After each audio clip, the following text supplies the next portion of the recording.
द्वारका नगरी का उदय और अंत, एक वैज्ञानिक विश्लेषण। विजुअल, अंतरिक्ष से पृथ्वी का दृश्य, फिर धीरे धीरे गुजरात के तट पर जूम इन। समुद्र की गर्जना सुनाई देती है। Asterisk asterisk. इतिहास अक्सर विजेता लिखते हैं, लेकिन भूगोल गवाहियां खुद लिखता है। 12,000 साल पहले, जब दुनिया के बड़े हिस्से बर्फ की चादर में लिपटे थे, भारत के पश्चिमी तट पर एक ऐसी सभ्यता पनप रही थी जिसने इंसानी सोच की सीमाओं को चुनौती दी थी। आज हम जिसे सिर्फ एक पौराणिक कथा, मिथोलॉजी मानते हैं, क्या वो वाकई हकीकत थी? क्या अरब सागर की लहरों के नीचे आज भी एक राजा का सिंहासन अपनी प्रजा का इंतजार कर रहा है? आज का एपिसोड स्टोरी नॉट सैड पर आपकी रूह कपा देगा, क्योंकि आज हम द्वारका के उस सफर पर निकल रहे हैं जो मथुरा की गलियों से शुरू होकर समुद्र की अनंत गहराइयों में खत्म होता है। तैयार हो जाइए एक ऐसी यात्रा के लिए जहां विज्ञान, इतिहास और आस्था का मिलन होता है। द्वारका का निर्माण, एक प्राचीन स्मार्ट सिटी। जरा सोचिए, हजारों साल पहले एक राजा अपनी प्रजा को युद्ध से बचाने के लिए रातों रात एक नया शहर बसाने का फैसला करता है। भगवान कृष्ण ने जब मथुरा छोड़ी तो उन्हें रणछोड़ कहा गया, लेकिन यह पलायन नहीं, एक मास्टर प्लान था। शास्त्रों के अनुसार द्वारका को देवशिल्पी विश्वकर्मा ने समुद्र से जमीन मांगकर बनाया था, लेकिन अगर विज्ञान की नजर से देखें तो यह लैंड रिक्लेमेशन, समुद्र से जमीन निकालना का सबसे प्राचीन उदाहरण है। वही तकनीक जिसे आज दुबई ने पाम जुमेरा बनाने में इस्तेमाल किया है। कैसी थी वो नगरी? 9 लाख से ज्यादा चांदी और सोने के महल, अभेद्य सुरक्षा दीवारें जिन्हें लांघना नामुमकिन था, 7 बड़े बंदरगाह जो उस समय के ग्लोबल ट्रेड का केंद्र थे। यह शहर अपनी इंजीनियरिंग में आज के न्यूयॉर्क या टोक्यो से भी ज्यादा व्यवस्थित था। पतन की शुरुआत, श्राप या प्राकृतिक आपदा। विजुअल, महाभारत युद्ध के भयावह दृश्य, गांधारी का शोक और क्रोध, समुद्र में बढ़ती हलचल। Asterisk asterisk. लेकिन जिस शहर का उदय इतना भव्य था, उसका अंत उतना ही दुखद। महाभारत का युद्ध जीतने के बाद भी पांडव और कृष्ण खुश नहीं थे। जब गांधारी ने अपने 100 पुत्रों के शव देखे तो उन्होंने कृष्ण को श्राप दिया कि जैसे मेरा कुल मिटा, वैसे ही तुम्हारा यादव कुल और तुम्हारी नगरी भी मिट जाएगी। लेकिन क्या सिर्फ एक श्राप ही काफी था? आधुनिक भूविज्ञानी, जियोलॉजिस्ट्स बताते हैं कि उस दौर में पृथ्वी पर बड़े जलवायु परिवर्तन हो रहे थे। समुद्री जलस्तर बढ़ रहा था। शास्त्रों में लिखा है कि कृष्ण के देह त्यागते ही समुद्र अपनी सीमाओं को पार कर गया और देखते ही देखते द्वारका जलमग्न हो गई। विज्ञान कहता है कि यह टेक्टोनिक प्लेट्स के खिसकने या भयंकर सुनामी का परिणाम था। द्वारका केवल डूबी नहीं, उसे समुद्र ने निगल लिया था। खोज का रोमांच, पानी के नीचे मिला इतिहास। Visual, under water diving footage, पत्थर के लंगर, दीवारों के अवशेष, कार्बन डेटिंग मशीनें। Asterisk asterisk. सदियों तक यह सिर्फ एक कहानी थी, जब तक कि 20वीं सदी के अंत में कुछ जुनूनी पुरातत्वविदों ने समुद्र की छाती चीरने का फैसला नहीं किया। तो एस.आर. राव के नेतृत्व में जब गोताखोर नीचे गए तो उन्हें मछली और मूंगों के बीच कुछ ऐसा दिखा जिसने दुनिया को हिला दिया। पत्थर के लंगर, त्रिकोणीय आकार के पत्थर जो उस समय के उन्नत जहाजों को बांधने के काम आते थे। विशाल दीवारें, ऐसी दीवारें जो किसी किले की सुरक्षा प्रणाली का हिस्सा थीं। मिट्टी के बर्तन और सील जिन पर लिपियों के निशान थे, जो हमें उस काल के व्यापार के बारे में बताते हैं। सबसे चौंकाने वाली बात, वहां मिली वस्तुओं की कार्बन डेटिंग ने उन्हें 7,500 से 9,000 साल पुराना बताया। यह वह समय था जब पश्चिम की सभ्यताएं ठीक से खेती करना भी नहीं जानती थीं, और भारत में हम समुद्र के नीचे शहर बसाकर व्यापार कर रहे थे। निष्कर्ष, हमारी विरासत का पुनरुत्थान।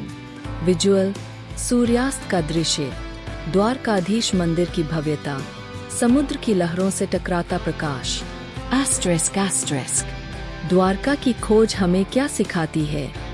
यह हमें बताती है कि हमारे पूर्वज न केवल आध्यात्मिक रूप से महान थे, बल्कि विज्ञान और तकनीक में भी उनका कोई सानी नहीं था।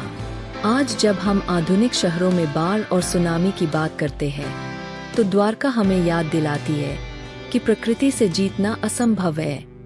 द्वारका का रहस्य आज भी पूरी तरह नहीं खुला है। समुद्र के नीचे अभी भी बहुत कुछ दबा है, जो शायद हमारे भविष्य को बदल सकता है। दोस्तों, स्टोरी नॉट सैड का उद्देश्य यही है, अपनी जड़ों को जानना और उन पर गर्व करना। अगर आपको यह वीडियो क्रांतिकारी लगा, तो इसे हर भारतीय तक पहुंचाना आपकी जिम्मेदारी है। कमेंट्स में अपनी राय दें और गर्व से लिखें, जय द्वारकाधीश। चैनल को सब्सक्राइब करना न भूलें। मिलते हैं अगले एपिसोड में, तब तक के लिए जय हिंद, जय भारत।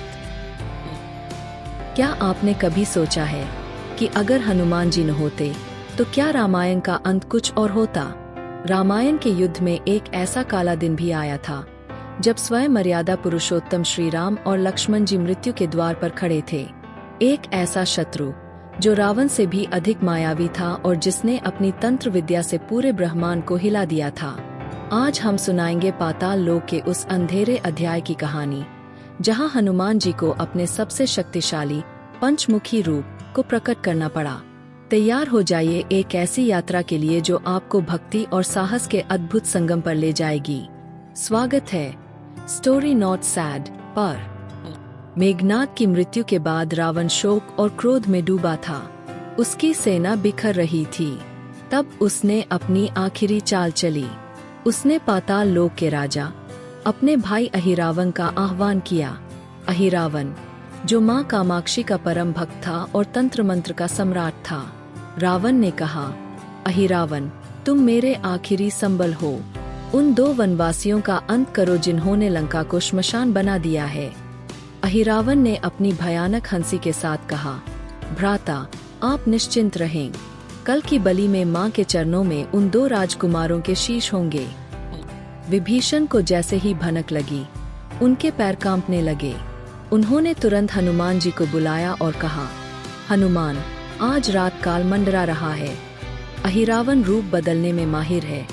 वह किसी भी छल से शिविर में घुस सकता है। हनुमान जी ने आश्वासन दिया और अपनी विशाल पूंछ को इतना बढ़ाया कि उसने पूरे शिविर को चारों तरफ से घेरकर एक अभेद्य किले का रूप दे दिया। हनुमान जी स्वयं उस किले के द्वार पर पहरा देने लगे।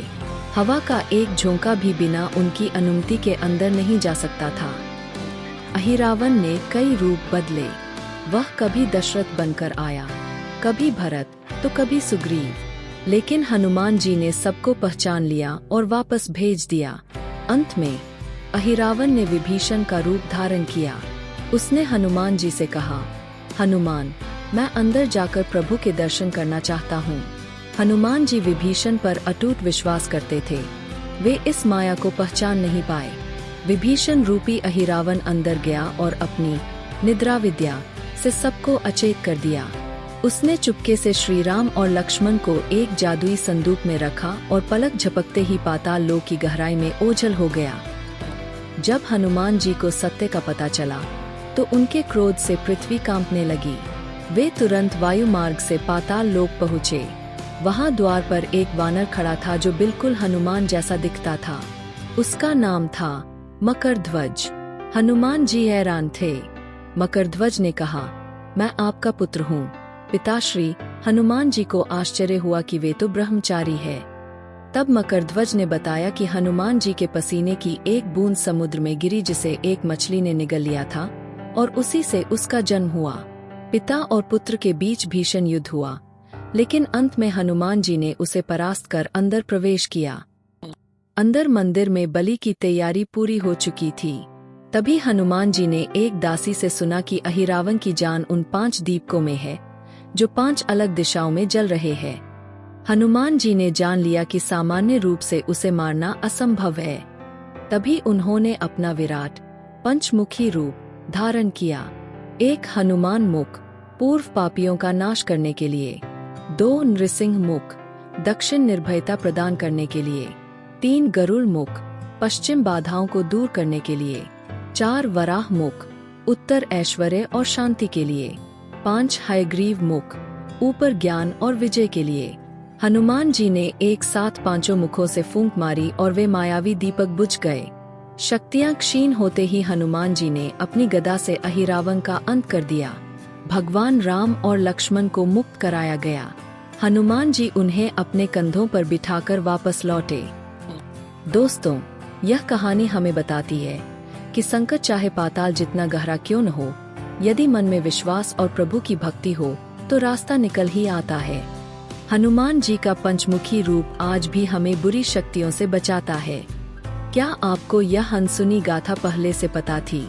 अगर आप चाहते हैं कि हम ऐसी ही और रहस्यमय कहानियां आपके लिए लाते रहें, तो पार्ट 2 फीड के लिए नीचे कमेंट करें ***। इस वीडियो को लाइक करें, अपने दोस्तों के साथ शेयर करें और ऐसी ही अद्भुत कहानियों के लिए हमारे चैनल स्टोरी नॉट सैड को सब्सक्राइब करना न भूलें।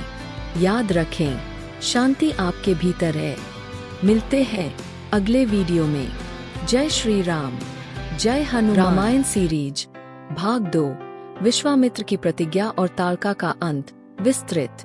पिछले भाग में आपने देखा कि कैसे अयोध्या की गलियां राजकुमारों की किलकारियों से गूंज उठी थीं, लेकिन नेति ने इन राजकुमारों के लिए कुछ और ही तय कर रखा था। क्या आपने कभी सोचा है कि महलों में पलेबरे कोमल बालकों को घने जंगलों में भयानक राक्षसों से लड़ने क्यों भेजा गया? क्यों राजा दशरथ अपनी जान से प्यारे पुत्र को विदा करते समय फूट फूट कर रोए थे? आज स्टोरी नॉट सैड के इस विशेष भाग में हम मर्यादा पुरुषोत्तम श्री राम की उस पहली यात्रा पर चलेंगे, जहां से उनके वीर और रक्षक स्वरूप का उदय हुआ। महर्षि विश्वामित्र का आगमन, एक महान संकट। अयोध्या में खुशियां अभी थमी नहीं थीं कि एक दोपहर महल के द्वारपाल ने सूचना दी, महाराज, द्वार पर महर्षि विश्वामित्र पधारे हैं। विश्वामित्र, वो नाम जिसके संकल्प से सृष्टि कांपती थी। राजा दशरथ ने स्वयं नंगे पांव दौड़कर ऋषि की अगवानी की, उन्हें स्वर्ण सिंहासन पर बैठाया और बोले, हे ब्रह्मर्षि, आज मेरा जीवन धन्य हुआ। आप जो भी आज्ञा देंगे, दशरथ उसे पूरा करने के लिए अपने प्राणों की बाजी लगा देगा। लेकिन जैसे ही विश्वामित्र ने अपनी मांग रखी, पूरे दरबार में सन्नाटा छा गया। ऋषि बोले, राजन, मैं अपने यज्ञ की रक्षा के लिए आपके ज्येष्ठ पुत्र राम को मांगता हूँ। वन में मारीच और सुबाहु नामक राक्षस मेरे अनुष्ठान को पूरा नहीं होने देते। राम ही उनका वध कर सकता है। दशरथ का पितृमोह और वशिष्ठ का ज्ञान। दशरथ का गला सूख गया। वे कांपते हुए बोले, ऋषिदेव, राम अभी 16 वर्ष का भी नहीं हुआ। वह मायावी राक्षसों के छल को कैसे समझेगा? आप मेरी चतुरंगिनी सेना ले लीजिए, मैं स्वयं धनुष लेकर आपके साथ चलूंगा, पर मेरे राम को मत मांगिए, मैं उसके बिना जीवित नहीं रह पाऊंगा। विश्वामित्र क्रोधित हो उठे। महल की दीवारें उनके तेज से हिलने लगीं। तभी कुलगुरु वशिष्ठ ने हस्तक्षेप किया। उन्होंने दशरथ को समझाया, महाराज, विश्वामित्र साधारण ऋषि नहीं है। वे राम को वो विद्याएं देना चाहते हैं जो देवताओं के पास भी नहीं है। राम का जन्म ही अधर्म के नाश के लिए हुआ है। मोह त्यागिए और अपने पुत्र को ऋषि के हाथों सौंप दीजिए। भारी मन से सिसकती आंखों के साथ दशरथ ने राम और उनके पीछे पीछे लक्ष्मण को विदा किया। सरयू तट और बला तिबला विद्या। सरयू नदी के किनारे किनारे चलते हुए तीनों का दल आगे बढ़ा। राम और लक्ष्मण के पैरों में जूते नहीं थे, तन पर केवल वल्कल वस्त्र थे, लेकिन मुख पर अद्भुत तेज था। रास्ते में विश्वामित्र ने दोनों भाइयों को सरयू के जल से आचमन कराया और बला तथा अतिबला नामक दिव्य विद्याएं प्रदान की। इन विद्याओं के प्रभाव से न तो उन्हें कभी थकान होती, न भूख प्यास लगती और न ही सोते समय कोई उन पर हमला कर सकता था। यह राम की ट्रेनिंग का पहला पड़ाव था। ऋषि उन्हें प्रकृति, शास्त्रों और अस्त्रों का गहरा ज्ञान देते हुए आगे बढ़ रहे थे। भयानक ताड़का वन का रहस्य। चलते चलते वे एक ऐसे जंगल के मुहाने पर पहुँचे जहाँ सूर्य की रोशनी भी जमीन तक नहीं पहुँचती थी। चारों ओर झींगुरों की आवाज और डरावनी खामोशी थी। विश्वामित्र ने बताया, पुत्र राम, यह ताड़का का वन है। जो भी यहाँ कदम रखता है वह जीवित वापस नहीं जाता। ताड़का एक यक्षिणी है जिसे हजारों हाथियों का बल प्राप्त है। उसने इस सुंदर वन को श्मशान बना दिया है। तभी अचानक आसमान में काले बादल छा गए। पेड़ों की टहनियां टूटने लगीं और एक पहाड़ जैसी विशाल आकृति उनकी ओर बढ़ने लगी। वह ताड़का थी। उसके गले में नरमुंडों की माला थी और उसकी गर्जना से धरती कांप रही थी। राम का धर्म संकट और पहला बाण। ताड़का ने पत्थरों की वर्षा शुरू कर दी। राम ने अपना धनुष उठाया, लेकिन उनके मन में एक दुविधा थी, क्या एक स्त्री पर बाण चलाना उचित है? विश्वामित्र ने उनके मन की बात जान ली और चिल्लाकर बोले, राम, संकोच मत करो। जो लोक कल्याण के मार्ग में बाधा बने उसका वध करना ही राजा का धर्म है। यह स्त्री नहीं, साक्षात अधर्म है। गुरु की आज्ञा मिलते ही राम ने प्रत्यंचा खींची। टंकार की गूंज पूरे जंगल में फैल गई। राम का दिव्य बाण बिजली की गति से निकला और सीधे ताड़का के हृदय को चीर गया। एक भयानक चीख के साथ वह विशाल राक्षसी जमीन पर गिर पड़ी। जैसे ही उसके प्राण निकले, आसमान साफ हो गया और देवताओं ने पुष्प वर्षा की। अहिल्या उद्धार, पत्थर का न्याय। अगले दिन वे एक उजाड़ आश्रम पहुँचे। वहाँ एक पत्थर की शिला धूल से ढकी पड़ी थी। विश्वामित्र ने राम को अहिल्या की कहानी सुनाई, कैसे एक भूल के कारण वे पत्थर बन गई थीं और सदियों से इस धूल में पड़ी प्रभु के स्पर्श का इंतजार कर रही थीं। जैसे ही राम ने करुणा भाव से अपना चरण उस पत्थर पर रखा, एक चमत्कार हुआ। पत्थर धीरे धीरे एक दिव्य स्त्री के रूप में बदल गया। माता अहिल्या ने राम के चरणों में वंदना की। यह दृश्य बताता है कि राम केवल दुष्टों के लिए काल नहीं, बल्कि दुखियों के लिए मोक्षदाता भी है। क्लिफ हैंगर, मिथिला का संदेश। लेकिन कहानी यहाँ खत्म नहीं होती। विश्वामित्र राम और लक्ष्मण को लेकर सिद्धाश्रम पहुँचे, जहाँ असली परीक्षा उनका इंतजार कर रही थी। मारीच और सुबाहु अपने मायावी जाल के साथ तैयार थे। क्या राम उस विशाल सेना को अकेले हरा पाएंगे? और तभी मिथिला से एक दूत आता है। राजा जनक ने शिव धनुष को उठाने की एक असंभव चुनौती रखी है। क्या राम मिथिला जाएंगे? क्या वहां उनका सामना उस धनुष से होगा जिसे कोई उठा तक नहीं सका? सिद्धाश्रम का दिव्य युद्ध, मारीच और सुबाहु का अंत। विश्वामित्र राम और लक्ष्मण को लेकर अपने आश्रम सिद्धाश्रम पहुँचे। ऋषि ने यज्ञ की दीक्षा ली और 7 दिनों का कठिन अनुष्ठान शुरू किया। राम और लक्ष्मण ने प्रतिज्ञा की कि जब तक यज्ञ पूरा नहीं होता वे न सोएंगे और न ही अपनी पलकें झपकाएंगे। 6 दिनों तक सब कुछ शांत रहा, लेकिन 7वें दिन अचानक आसमान का रंग बदलने लगा। हवा में मांस और रक्त की दुर्गंध फैल गई। आसमान से राक्षसों की सेना ने हमला कर दिया। मारीच और सुबाहु, जो रावण के सबसे शक्तिशाली सेनापति थे, यज्ञ कुंड में अपवित्र वस्तुएं फेंकने लगे। ऋषि विश्वामित्र का यज्ञ खतरे में था। एक क्षण का वर्णन। राम ने लक्ष्मण को संकेत किया। लक्ष्मण ने अपनी बाणों की वर्षा से पूरे आश्रम के ऊपर एक अभेद्य सुरक्षा कवच बना दिया, जिससे एक भी अपवित्र बूंद यज्ञ कुंड में नहीं गिर सकी। राम ने अपना मानव अस्त्र निकाला और मारीच पर प्रहार किया। वह बाण इतना शक्तिशाली था कि मारीच को बिना मारे ही 100 योजन दूर समुद्र के किनारे फेंक दिया। इसके बाद राम ने आग्नेय अस्त्र से सुबाहु का वध किया। देखते ही देखते राक्षसों की विशाल सेना तिनकों की तरह बिखर गई। ऋषि विश्वामित्र का यज्ञ सफलतापूर्वक संपन्न हुआ और पूरे आश्रम में जय श्री राम के नारे गूंज उठे। मिथिला का निमंत्रण और अद्भुत शिव धनुष। यज्ञ की समाप्ति के बाद विश्वामित्र ने दोनों भाइयों को अपने पास बुलाया। उन्होंने कहा, वत्स, अब समय आ गया है कि तुम संसार के सबसे शक्तिशाली अस्त्र के दर्शन करो। मिथिला के राजा जनक ने एक भव्य धनुष यज्ञ का आयोजन किया है। वहां भगवान शिव का वो प्राचीन धनुष रखा है जिसे हजारों योद्धा मिलकर भी हिला तक नहीं पाए हैं। राम के मन में भक्ति का भाव जागा और लक्ष्मण की आंखों में उत्साह। तीनों ने मिथिला की ओर प्रस्थान किया। रास्ते में उन्हें सुंदर उपवन और पर्वत मिले, लेकिन राम का मन उस शिव धनुष को देखने के लिए उत्सुक था। क्या एक किशोर बालक उस भारी भरकम धनुष को उठा पाएगा? क्या मिथिला में प्रभु राम का सामना किसी ऐसी शक्ति से होगा जो उनके जीवन की दिशा बदल देगी? अंतिम क्लिफहैंगर, सीता स्वयंवर की आहट। मिथिला की सीमा में प्रवेश करते ही राम को एक दिव्य अनुभूति हुई। उधर राजा जनक की पुत्री माता सीता गौरी पूजन के लिए बगीचे में आ रही थीं। क्या नियति ने उन दोनों के मिलन का समय तय कर लिया है? लेकिन याद रहे, राजा जनक की प्रतिज्ञा पत्थर की लकीर है। जो शिव धनुष तोड़ेगा वही सीता का हाथ थामेगा। क्या बड़े बड़े राजाओं को धूल चटाने वाला वो धनुष राम के हाथों टूटेगा, या मिथिला के दरबार में राम का अपमान होगा? जानने के लिए इंतजार करें स्टोरी नॉट सैड के अगले रोमांचक भाग का। यह गाथा अब और भी दिव्य होने वाली है।